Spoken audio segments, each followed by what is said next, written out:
welcome back to Aimco Manufacturing. Here we have 50-pound brake calipers. These are difficult for operators to load and unload onto the fixture. So we made a very simple lift assist tool to grip the part and relieve the weight of the part.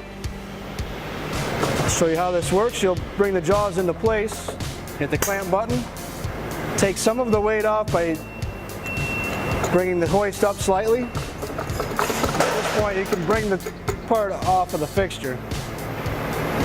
This is on a Gorbel G-force, so the up-down pendant is very smooth and fast.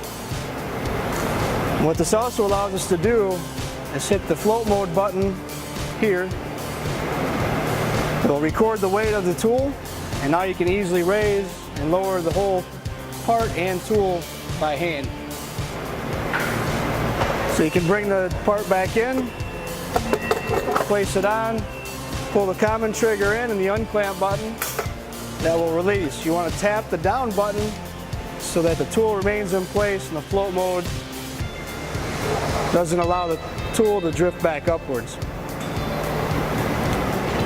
Thanks for watching. Please visit aimcomanufacturing.com for more product videos.